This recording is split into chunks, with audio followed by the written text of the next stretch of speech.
Muy buenas tardes tengan todos nuestros seguidores, miradores, oidores, bebedores, masticadores y regurgitadores de la palabra que se comparte mediante nuestro canal de YouTube, La Comuna de la Palabra. Y digo regurgitadores porque hubo algún tiempo en que la gente creía que la palabra entra por el oído o por el ojo y en directo se comprendía lo que se quería compartir. Y la realidad es que tenemos que reelaborar, reorganizar, repensar, regurgitar las palabras para poder al menos intentar comprendernos y comunicarnos directamente. No quiero dejar de agradecer al doctor Javier Vicencio, todo un gran personaje en la historia desde nuestra hermana República de Chile migró para acá durante la dictadura del general Augusto Pinocho o Pinochet, este, y su cuarteto de criminales que lo siguieron en la hermana República de Chile. Pero lo mismo pasó en Argentina, en Brasil, Uruguay, Paraguay, Nicaragua, Bolivia y Centroamérica. No podemos dejar de reconocer Colombia, Perú, etcétera. Parece ser que América Latina ha sido parte de la historia de un fenómeno que es genocidios, masacres, tortura, desaparición forzada y otras lindezas que podemos seguir enunciando. Hoy nuestra patria se ve sacudida por el fenómeno de la desaparición forzada. De una u otra manera el gobierno en turno dice, yo no fui, es la delincuencia organizada, pero pues algo tendrá que ver el yo no fui, fue TT, pégale, pégale que ella fue.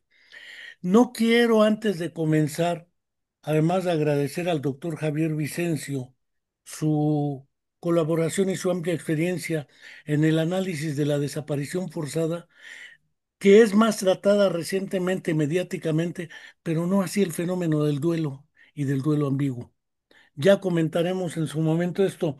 No quiero iniciar sin antes recordar, como cada semana hacemos, que se cumple una semana más, ya estamos en octubre. De las lunas, la de octubre es más hermosa, dice una canción mexicana que cantaban los hermanos Michel, si la memoria no me traiciona, Luna de Octubre.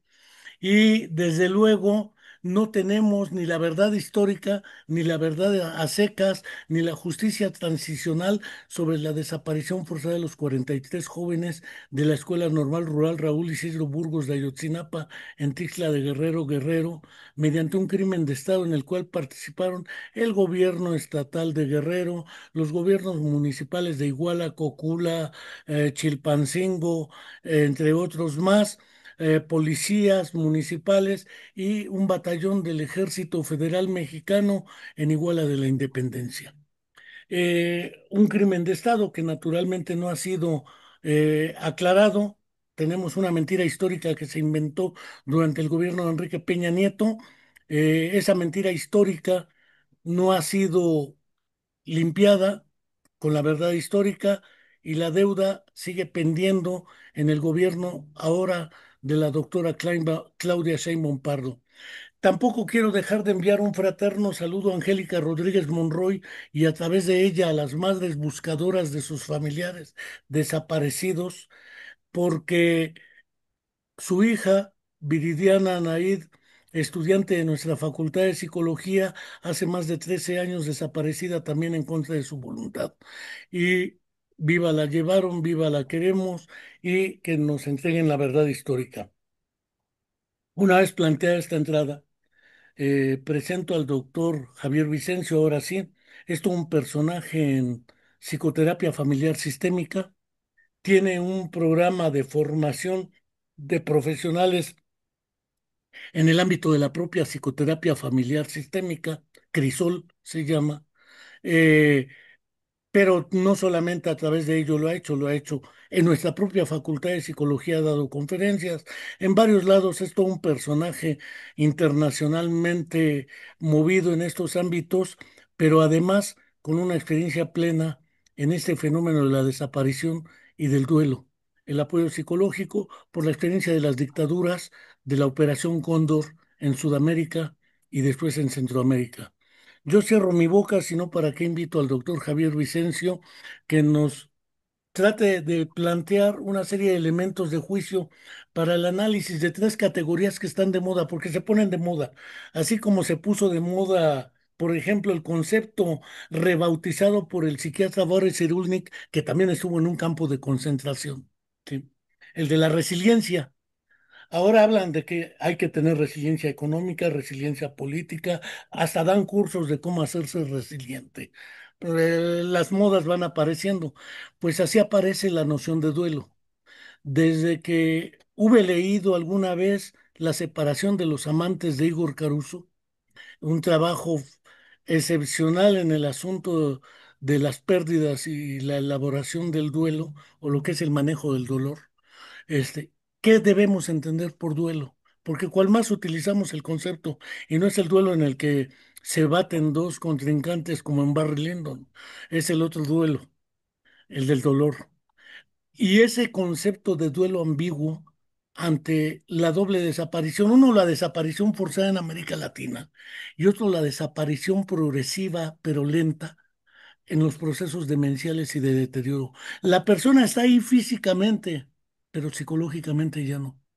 En el otro caso, la persona está ausente, no hay evidencia de que murió, no hay evidencia de que está viva y supongo que quedan atrapados en un doble vínculo los familiares que buscan a sus seres queridos, porque si le admiten que están muertos, van a decir, ¿cómo admito si no tengo la evidencia de que está muerto?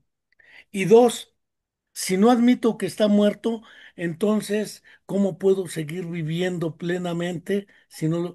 Es, el doble vínculo es atrapante y sumamente dañino, pero mejor que yo que nos platique el doctor Javier. Muchas gracias, Javier, por estar con Oh, nosotros en la Comuna de la Palabra y adelante. muchas gracias, Enrique. Eh, Mira, tienes razón de cómo es que el tema del duelo lo habremos leído nosotros y es tema de cualquiera que ha tenido una pérdida, digamos, ¿no? Pero desgraciadamente las pérdidas y el duelo siempre se vieron como un fenómeno natural que tenía un tiempo de resolución, habitualmente un año, 2 años, yo creo que puede durar toda la vida, de hecho, pero hay duelos que sin duda no se cierran nunca. Y ese fue, yo creo, la primera manera de pensar sobre el duelo ambiguo, ¿no? Como tú bien decías, los dos tipos de duelo ambiguos que se han descrito tanto en la literatura como una colega investigadora que es la que más ha escrito sobre esto, que es profesora emérita en la Universidad de Minnesota, que se llama Pauline Boss, y que nosotros trajimos a Cuernavaca una vez justamente para que nos hablara sobre su experimentación y sobre el concepto de pérdida ambigua, porque es la persona que más ha escrito y que más sabe sobre el tema. Y claro, definía, como tú bien dices, este duelo ambiguo frente a dos tipos de situaciones: la pérdida de alguien que tiene una demencia senil, Alzheimer, o cualquier tipo de pérdida de funcionamiento cognitivo, lo suficientemente fuerte e intensa como para que no esté ahí, aunque esté en cuerpo, no está mentalmente. Y entonces ese es uno de los duelos ambiguos que en general no se definía como tal, sino que más bien se decía, bueno, esta persona simplemente la perdimos, ¿no? pero no quedaba la idea de que en realidad la perdimos a medias, porque está presente, aunque no esté mentalmente. Y esa idea de acompañar a las personas, no solamente que están en esa situación, sino a los familiares que están viviendo justo frente a esa situación, es la que dio cabida a este tipo de duelo ambiguo en la que hay presencia pero ausencia al mismo tiempo. Perdón. Ahora me sacaron.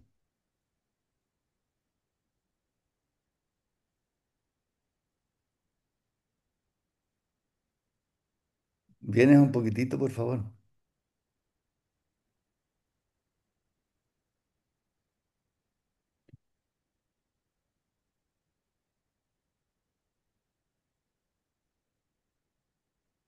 Y me llamó Adrián Vázquez y me sacó, entonces no sé cómo volver a entrar.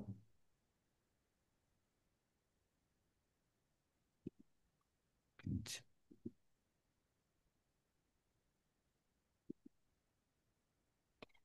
Ay,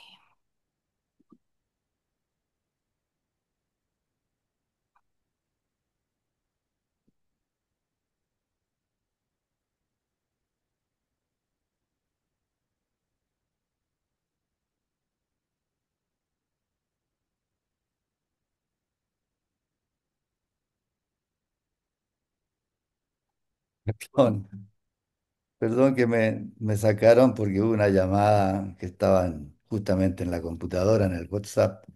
Entonces, ¿aceptar? ¿Qué onda? Te escuchamos perfectamente. ¿Sí? Sí, tuve una llamada, ahora se va a llevar mi teléfono y lo va a cerrar para que no nos vuelvan a interrumpir. Entonces estaba hablando de Pauline Boss, que es la que escribió y la que más ha descrito el tema del duelo ambiguo.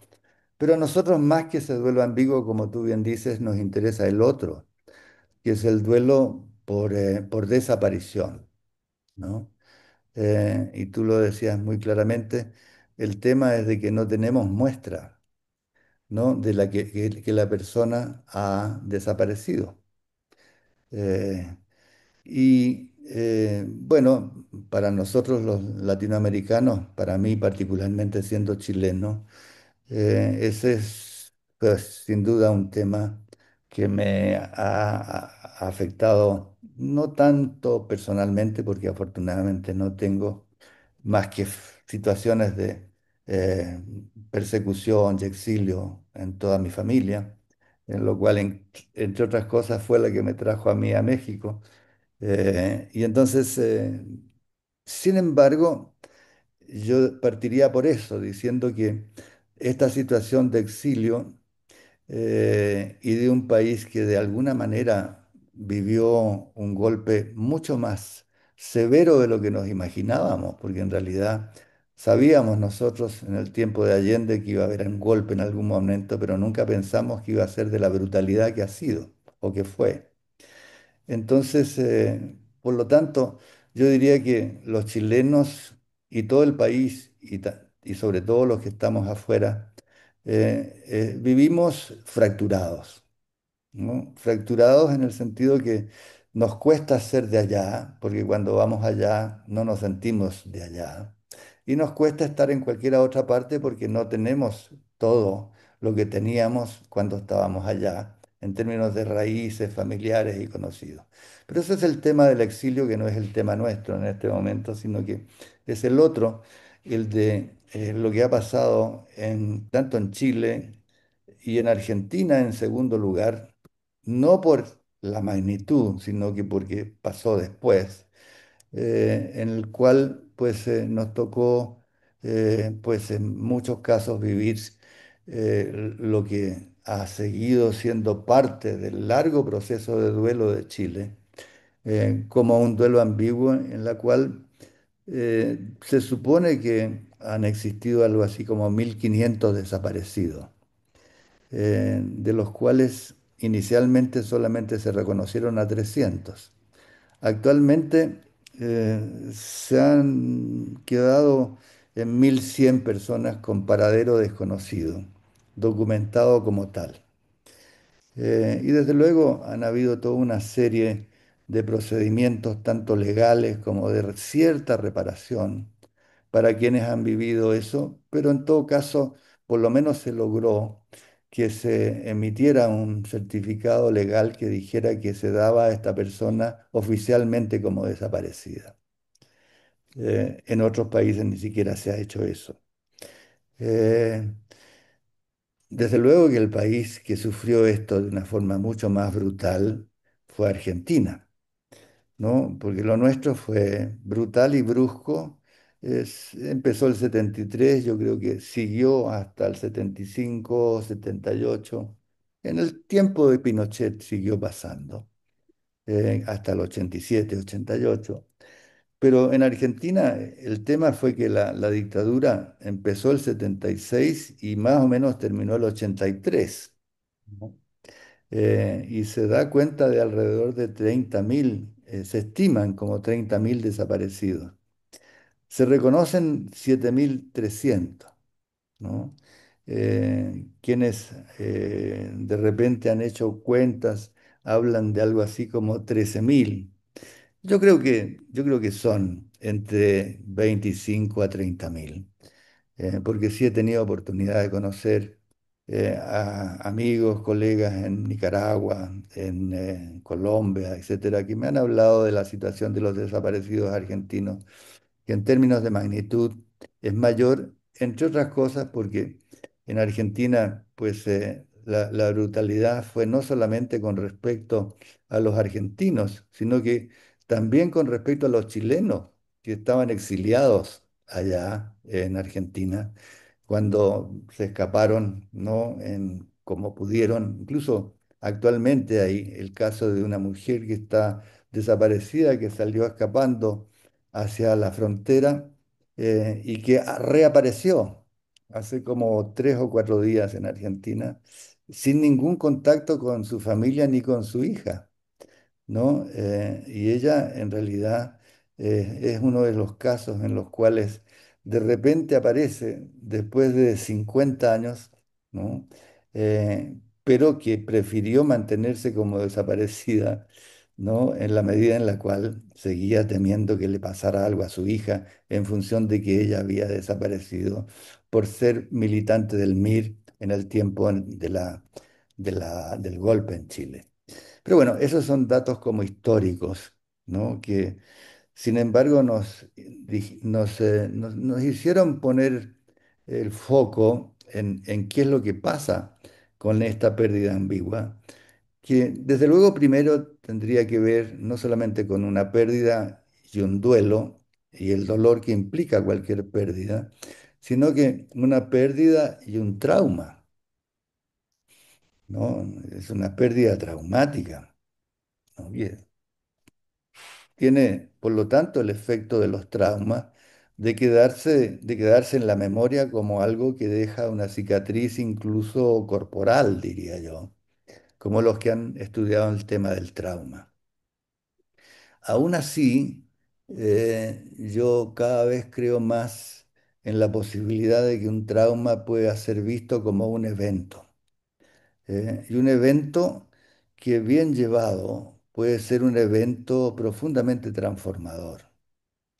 Desde luego, no inmediatamente, pero puede ser un acontecimiento que sin dejar de ser traumático, puede ser visto también eventualmente como un evento transformador. Ahora, ¿en qué momento puede transformarse en un evento transformador? O quizás antes, plantearse cuál es la forma de acompañar a familias que han vivido una desaparición forzada. Ahí yo diría que lo primero es de que hay que ver quién es el que está más afectado dentro de la familia por la situación de la pérdida. En las familias latinoamericanas habitualmente es la madre la que está más afectada. No es extraño, por lo tanto, que en Argentina haya habido todo este movimiento de las madres de la Plaza de Mayo, que están, desde luego, tratando de ver qué hacer para recuperar a aquellos hijos desaparecidos, que no solamente fueron desaparecidos, sino que prácticamente raptados por los militares, para que fueran los militares los que los adoptaban, y hacían que esa desaparición fuera transformada en una adopción.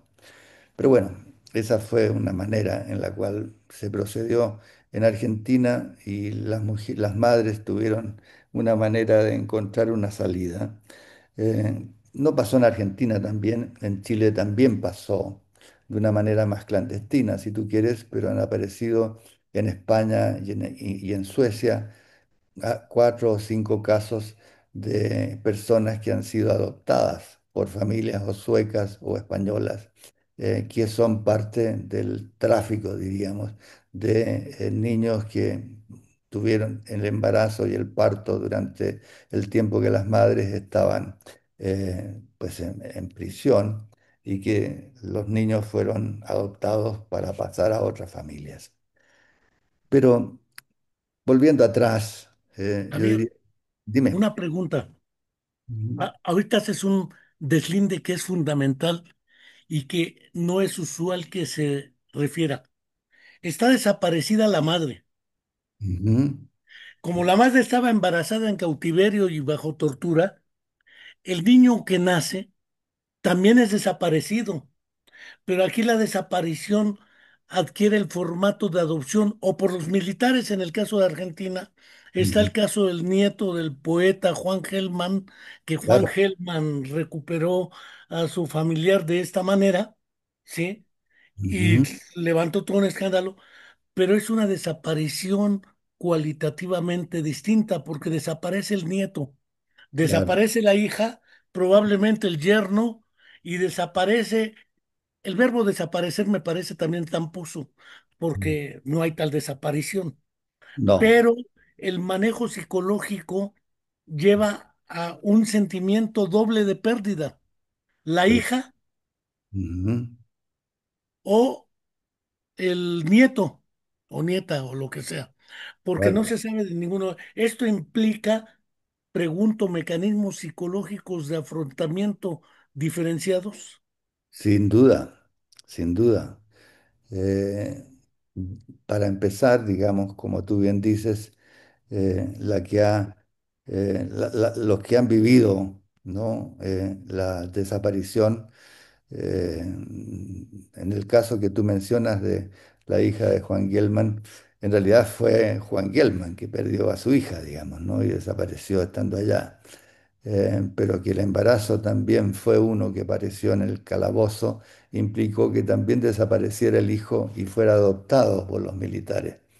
Y en la medida que Hellman se dio cuenta de que no había manera de recuperar a su hija porque la habían asesinado, me imagino, no supe bien la historia.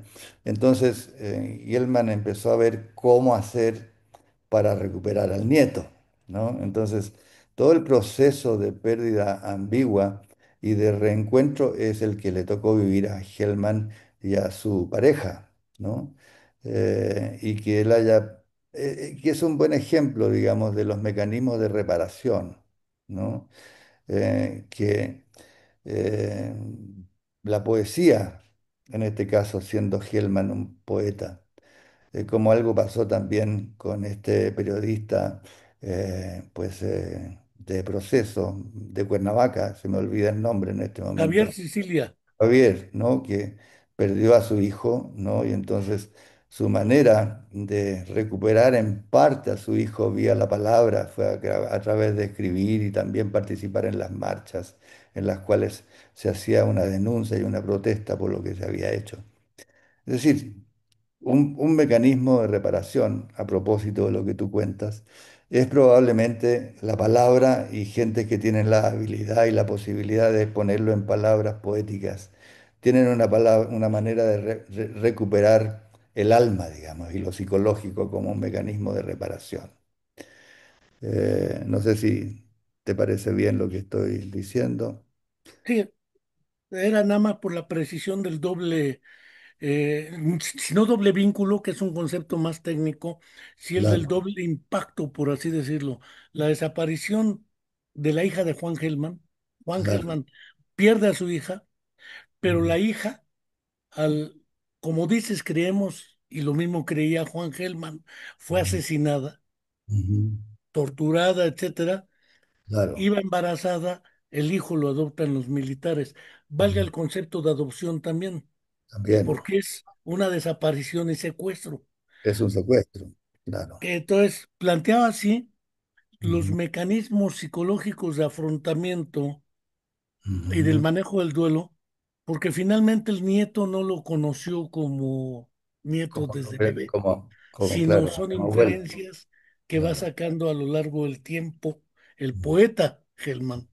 Javier dice, no vuelvo a escribir poesía y no ha vuelto a escribir poesía, Javier Sicilia, Mira, no pero sabía. sigue escribiendo novela, Ya. ensayo, etcétera. Pero en el fondo, Ujú. aquí el mecanismo de la desaparición es sumamente elucubrado como para generar ese doble impacto. Ujú.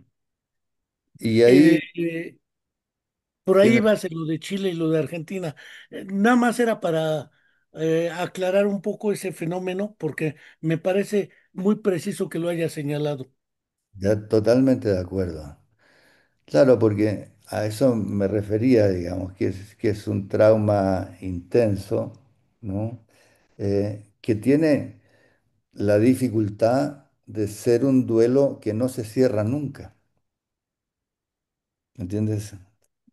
No se cierra nunca hasta que eventualmente se encuentra algo, ¿no? Y eso explica, digamos, todo lo que se ha hecho por intentos de encontrar, aunque sea pedazos de huesos, ¿no? De personas que han sido desaparecidas, para tener un recuerdo que dé cuenta de que esa persona realmente existió y desapareció, ¿no? Porque si no, entramos en el tema de que se fantasmizó y desapareció como fantasma, ¿no? Como si no hubiera existido. Y no, la persona desaparecida en realidad sí existió, desapareció y no hay ningún testigo corporal, ¿no? Que tenga presencia para que uno pueda continuar con un duelo que queda, por lo tanto, indeterminado o indefinido, lo cual lo hace un duelo mucho más difícil.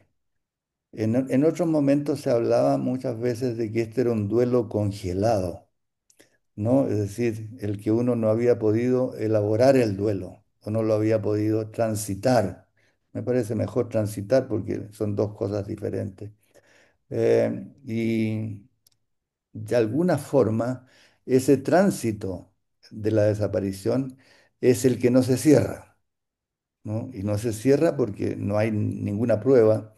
En ese sentido, me parece que recién después de 20 años o 30 años en Chile empezó a darse un documento, por lo menos, que dijera, esta persona está formalmente desaparecida. Es Es un, decir, sí existió. existió, claro, ¿no?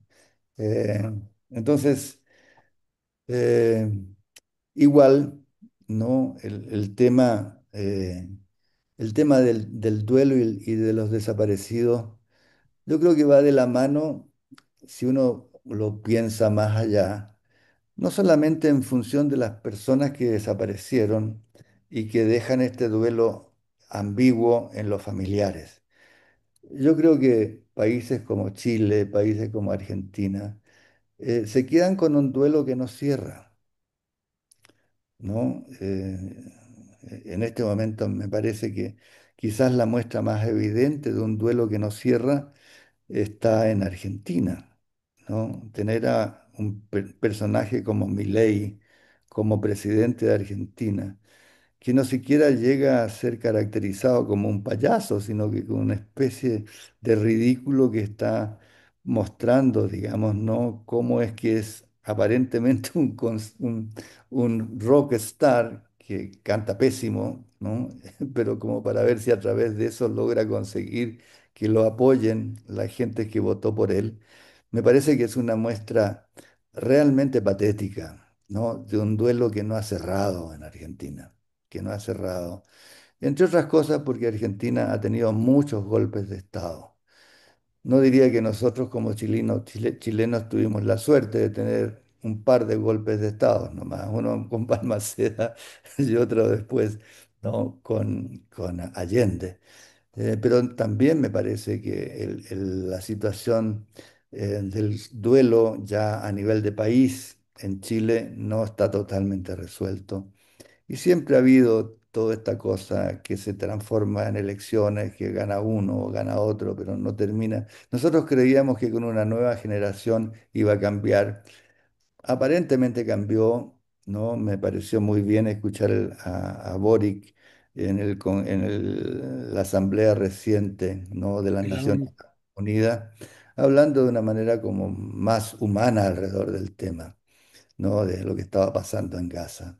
Y entonces, diríamos, tenemos la suerte de tener una persona joven de la nueva generación que aunque tiene un 33% de aprobación y que probablemente en las próximas elecciones van a ganar más bien las gentes de la derecha, pero en todo caso ha habido un cambio generacional que ha permitido que exista una esperanza de que las cosas puedan seguir como inicialmente pensamos que había la posibilidad de que siguieran en el tiempo de Allende con la Unidad Popular.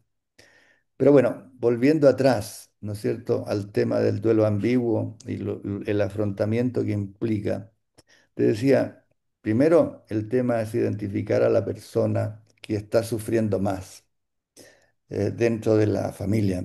Como tú sabes, yo en general veo el duelo como un tema que debe abordarse familiarmente o que es preferible abordarlo familiarmente. Y particularmente el duelo ambiguo. Me ha tocado ver personas que han desaparecido en México, no, claro, es más que nada por el crimen organizado, eh, que también tiene un dejo político, porque de alguna forma no es el resultado de gente que encuentran en lo del narco una posibilidad de insertarse para tener un ingreso.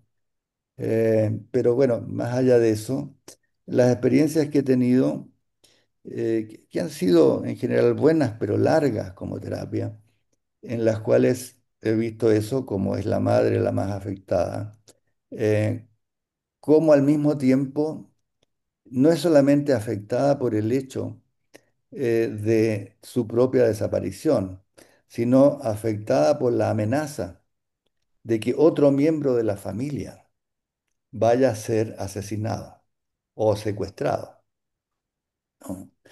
Entonces, ahí el tema es un poco doble, ¿no? Para ir viendo cómo defenderse, ¿no? De que eso pase, lo cual implica muchas veces hasta cambiarse de casa, hacer toda una serie de reunión familiar más amplia para sentirse un poco más comunicados y más protegidos de que eso ojalá que no vuelva a pasar. Y lo interesante de este proceso de acompañamiento, además de lo que implica el acompañamiento emocional de la persona más afectada y los otros, es de que se empieza a generar, yo diría, la posibilidad de, de desarrollar, es cierto, está demasiado de moda lo de Cyrulnik y la resiliencia, ¿no? Pero se empieza a desarrollar, yo creo que en la resiliencia lo central no es la resiliencia en sí, sino que los tutores de resiliencia, ¿no? Es decir, aquellos integrantes de la familia que logran transformarse en acompañantes, ¿no? de la persona que lo está pasando mal. Y eso se logra desde los integrantes de la familia o se logra de integrantes de la comunidad que de alguna manera están preocupados por lo que está pasando con esta familia o con estas personas.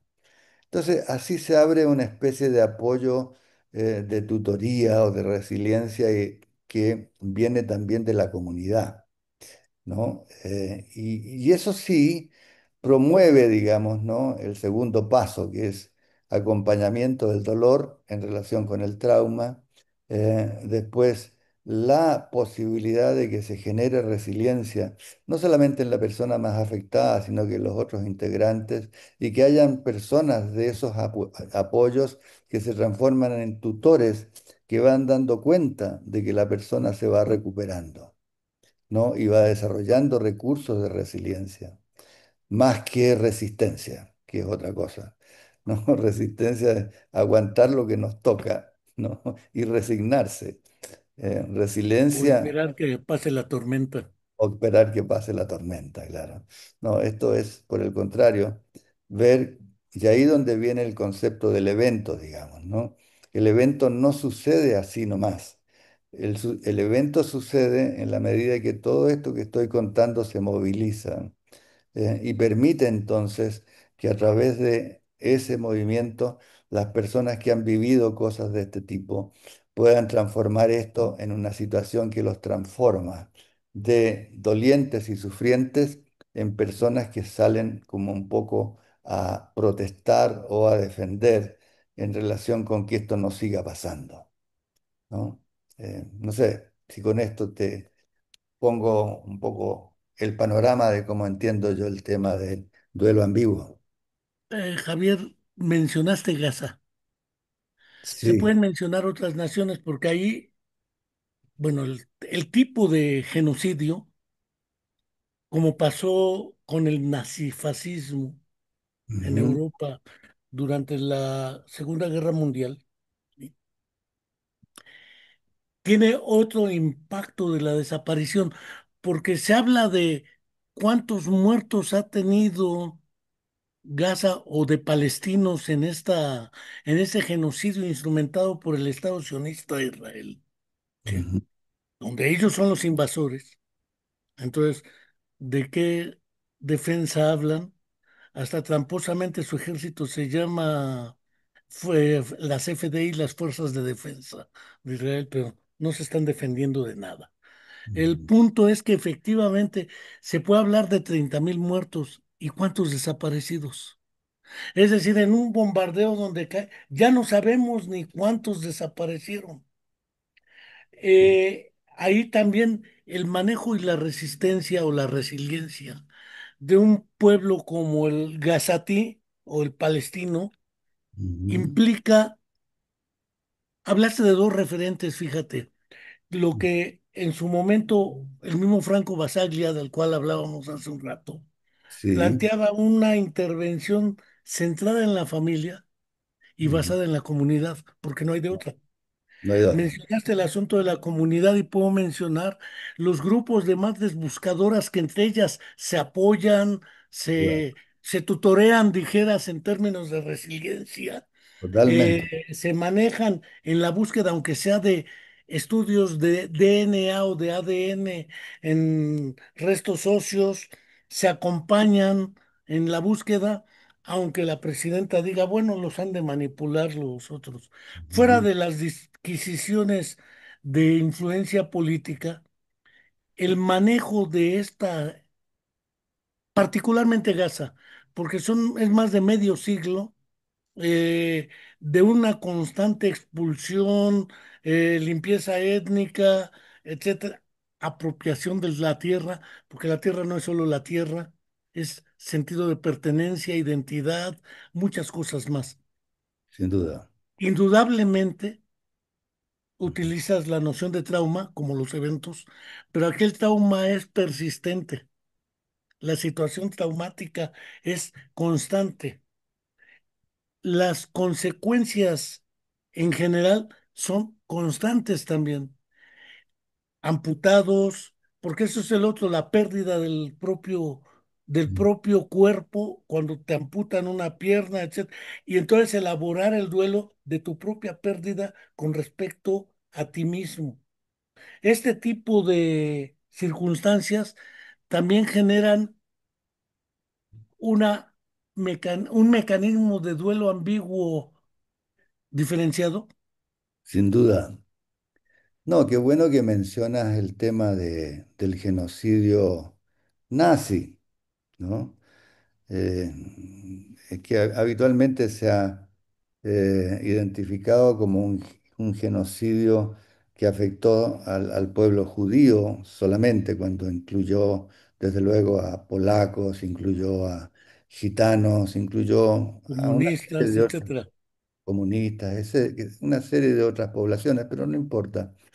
Eh, la prueba para mí de que ese genocidio no ha podido ser olvidado y por lo tanto es una pérdida ambigua sin cierre es entender la posición del gobierno alemán, ¿no? El gobierno alemán de los gobiernos europeos es el único, entiendo, ahora último han empezado a echar un poco pie atrás en no reconocer, ¿no?, que lo que está pasando en Gaza es un sacrificio de la humanidad, porque ahí ya no sé si podemos hablar de pérdida ambigua. Yo creo que es un sacrificio que nos deja a toda la humanidad consternada y conmocionada, digamos, ¿no?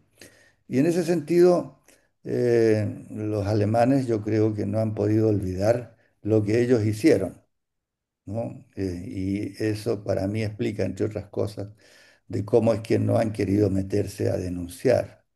Y lo respeto, porque desde luego ellos mismos se sienten culpables de haber hecho lo que hicieron. En relación con lo que está pasando, como tú bien dices, en Gaza, que también es una muestra de la tragedia humana, digamos, ¿no?, que nos afecta desgraciadamente a toda la humanidad. Eh, es un duelo que no va a cerrar nunca, no va a cerrar nunca. Eh, por mucho que pase el tiempo y los gobiernos sionistas sean derrocados, el propio pueblo de Israel, ¿no?, va a tener que pasar por un largo periodo de transición en que logren ver que lo que hicieron fue absolutamente inhumano, ¿no? Y entonces, pues el pueblo de Israel quizás ha pasado situaciones parecidas a lo largo de su vida. Espero yo que eso les dé la capacidad de resiliencia frente a una situación de este tipo, para que puedan dar esa transición de una manera más humana, ¿no? Pero como tú bien dices, el asunto de Gaza a mí me deja sin palabras, realmente sin palabras. Eh, Me parece increíble que hayan gentes como la Greta Thunberg, ¿no?, que de repente es tratada como alborotadora y responda, ¿no? Cuando le dicen que necesita un doctor, le responde a Trump que gracias por el consejo, lo voy a tomar muy en cuenta. Esas son maneras muy delicadas y mucho más civilizadas de responder a un insulto de ese tipo, ¿no?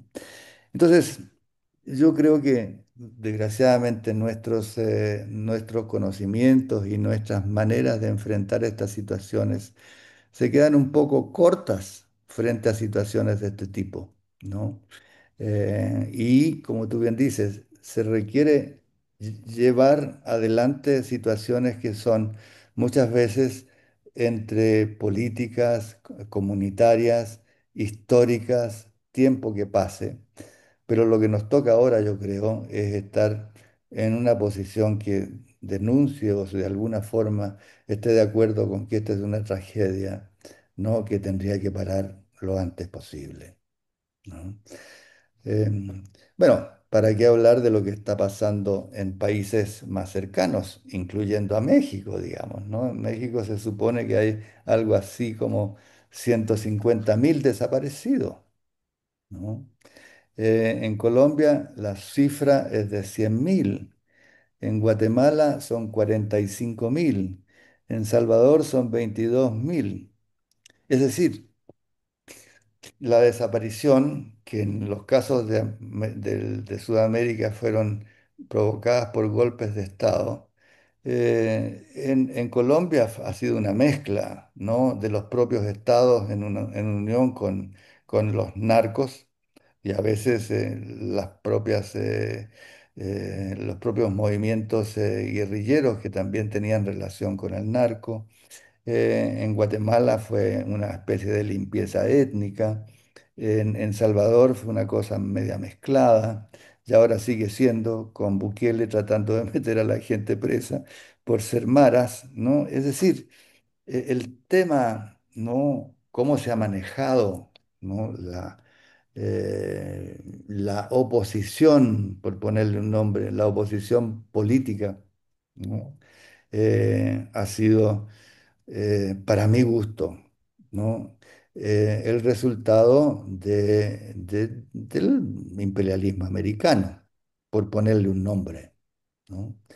Es decir, no me gusta decirlo así porque tengo muchos amigos americanos a los cuales quiero bastante, pero el tipo de vida que hemos tenido en relación con las situaciones políticas que han llevado a este tipo de extremos, ¿no? No puede dejar de lado el hecho de que en este momento, por ejemplo, la guerra de Ucrania, ¿no? Es una guerra entre Estados Unidos y Rusia, ¿no? Y la guerra de Israel es una guerra de Estados Unidos apoyando a Israel, ¿no? En contra de los países árabes. ¿Me explico? Es decir, y no lo digo yo, lo dice gente como Jeffrey Sachs, que es un distinguido investigador de Harvard como economista y como político. Entonces, creo que desgraciadamente estamos en situaciones que nos rebasan, pero que en el término nuestro nos toca atender en lo que toca, ¿no? Y en ese sentido nos toca ver cómo enfrentar las situaciones de desaparición en México, y estar atentos a encontrar, no solamente en la protesta, sino que en el apoyo psicoterapéutico, una manera de estar atentos a cómo responder frente a necesidades de familias que están atravesando este tipo de situaciones. Indudablemente, y lo que voy a decir va a ser casi un harakiri o un seppuku que Ujú. estoy haciendo como psicólogo. Sí, El problema no es de naturaleza psicológica, ujú, es de naturaleza, en todo caso psicosocial, claro. derivada de un conjunto de circunstancias geopolíticas y geoestratégicas, porque yo no concibo la existencia de las guerras sin la existencia de una industria bélico-militar. ¿Quién Ujú, necesita las guerras para producir, distribuir y vender las armas de destrucción que tienen? Pues la industria bélico-militar. Es decir, las guerras no son, como hubiera dicho Eric Fromm, en el corazón del hombre, parte de la naturaleza humana, o como intentó Conrad Lorenz en ujú, Sobre la agresión, el pretendido mal. ujú, No es un problema que esté en la naturaleza del ser humano. Tengo la impresión de que efectivamente es un fenómeno económico, geoestratégico y geopolítico que impone estas circunstancias que se vuelven traumáticas, como bien dijiste, y estas situaciones traumáticas no se pueden afrontar individualmente, como también bien dijiste. Tiene ujú, que ser con estrategias centradas en la familia y basadas en la comunidad, dos referentes que utilizaste. De otra manera no existiría el modelo sistémico familiar. Pero claro. curiosamente, cuando uno se aproxima a las comunidades originarias, pienso mapuches, Ujú, pienso mayas, etcétera, iban en familia o en grupo a las sesiones con el curandero, el chamán, etcétera.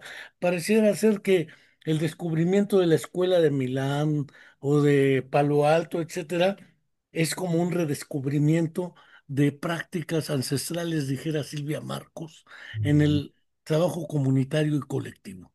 ujú.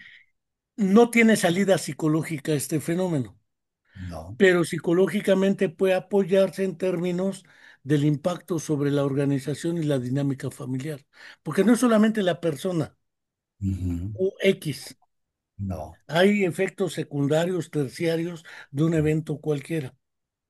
Desde luego. ¿Cómo ves esta situación de despsicologizar o despatologizar este tipo de fenómenos porque ya mencionaba que el problema no es que la gente esté mal, tenga problemas de psicopatología para poder abordarlos. No importa si es la vieja discusión, si psiquiatría sí, psicoterapia sí, etcétera. No, el problema de fondo es un conjunto de circunstancias que no se pueden afrontar psicológicamente, pero que psicológicamente se pueden ir metiendo algunos elementos, sobre todo psicoterapéuticamente. ¿Cómo Sin- ves ese asunto? Totalmente de acuerdo, ¿no?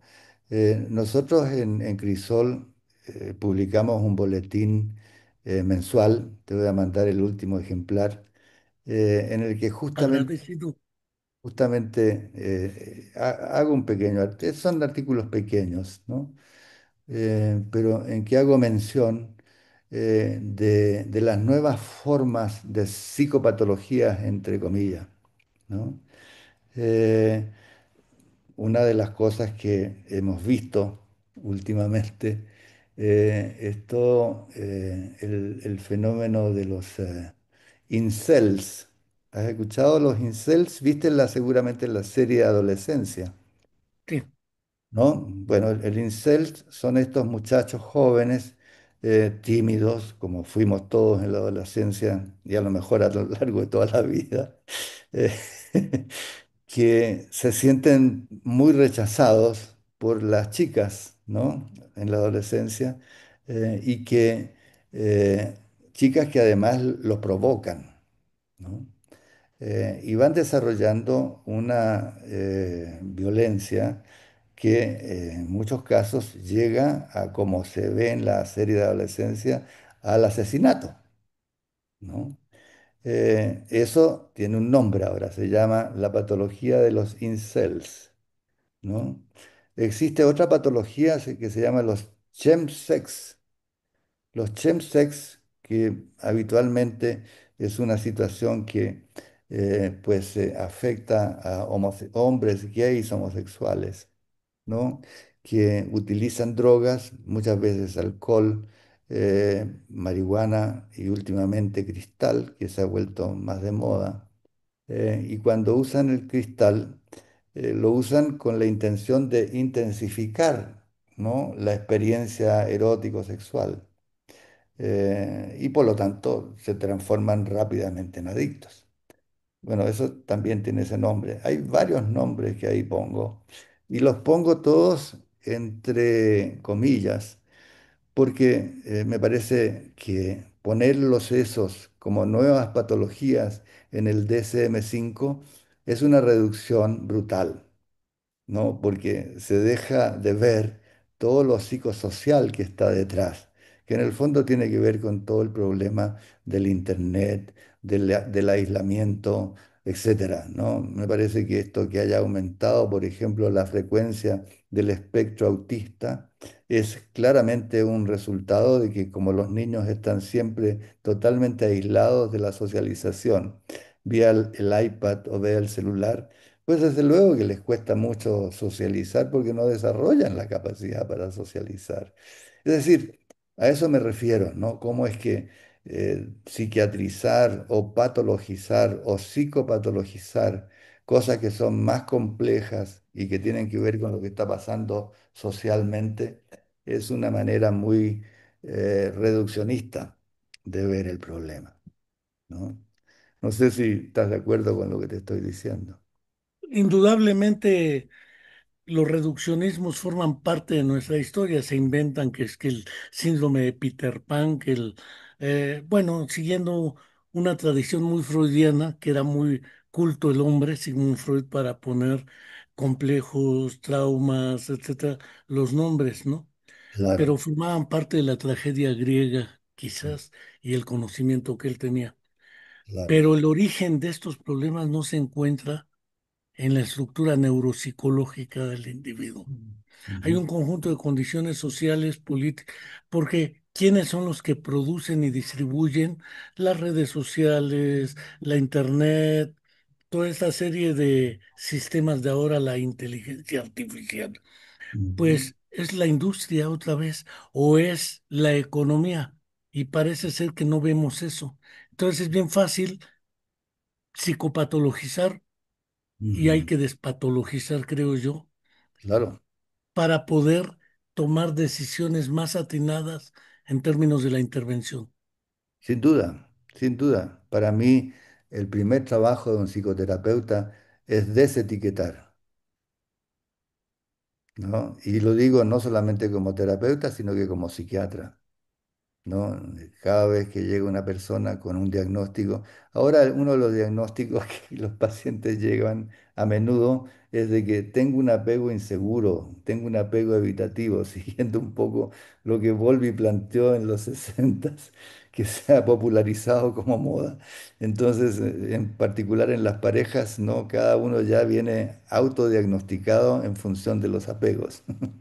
Me recuerdo cuando estuve en Buenos Aires, Ajá, en los cafés, cualquier, porque creo que Argentina es el que tiene más psicoanalistas per cápita del mundo. claro, Este, cual más se psicoanaliza y cual más utiliza los términos de moda que van claro. apareciendo en las diferentes prácticas, hasta los nombres de las cafeterías. Café El Diván, café Sigmund Freud, café El Psicoanalista, etcétera. Es impresionante verlo, más que en París, en Buenos Claro, Aires. sin duda. Pero fuera de ello, yo no quiero dejar de agradecerte, Javier, tu tiempo, tu participación en la comuna de la palabra con este análisis, porque aunque tu hablar es pausado, mesurado, etcétera, no tienes el timbre mitinero de la oratoria, este, a grito abierto y pelón, pero ha sido muy claro el planteamiento en el deslinde del conjunto de eventos históricos en América Latina, en Sudamérica, en Centroamérica, ahora con los genocidios, sea el de la Segunda Guerra Mundial, el de el de lo que era el hoy Gaza, otros fenómenos que nos llevan a recordar a Sartre, ¿no? Estamos, Mm, yo creo que entre el ser y la nada, con mm, este fenómeno, porque claro. somos, pero no somos. El otro asunto para tratar de cerrar, el del doble vínculo que me parece interesante, porque hay mamás con las que he platicado que dicen es que no puedo admitir que mi familiar está muerto, porque no tengo evidencia, pero Mm, tampoco tengo evidencia de que está vivo. mm, Cualquier decisión que tome queda atrapada con un sentimiento de culpa que se vuelve intratable o ujú, inmanejable. O dijera Paul Václavic, se vuelve psicotizante. ujú, Eh, Al respecto, ¿qué podemos decir para ir tratando de cerrar con este asunto del manejo de las nuevas formas de desaparición forzada, aunque mantienen esa dualidad de frustración de que no aparece evidencia alguna de algo y esperanza de que aún tengo la esperanza? Y ese péndulo entre frustración y esperanza puede producir consecuencias de irresolución al sin duda, conflicto. sin duda. Y apunta justamente a lo que yo me refería al principio, digamos, ¿no? Que el problema de la pérdida ambigua, y por eso el término ambiguo, es de que no se cierra, no se cierra, ¿no? Y eso uno como terapeuta tiene que tenerlo claro, porque en general la idea del duelo es que hay que acompañar al cierre y a la elaboración. Pero es importante que uno como terapeuta diga, no, tengo que acompañar a un duelo que no se cierra. Entonces tengo que caminar Tengo que como caminar. Virgilio en Claro, la Divina Comedia claro, con las manos del otro lado. así es, así es. Pues Javier, no dejo de agradecerte, doctor, porque además eres psiquiatra también y eso te da la otra vieja historia de psiquiatría, además una falsa dicotomía psiquiatría versus psicoterapia. Claro. Este, no dejo de agradecer tu tiempo, tu colaboración y seguiremos en contacto. Mucho gusto, Enrique, por la invitación. Me dio mucho gusto verte y ojalá que esto sirva para tu programa y para la gente que te escuchan. Pues muchas gracias y hasta la próxima. Ándale, pues. Chao, chao. Bye.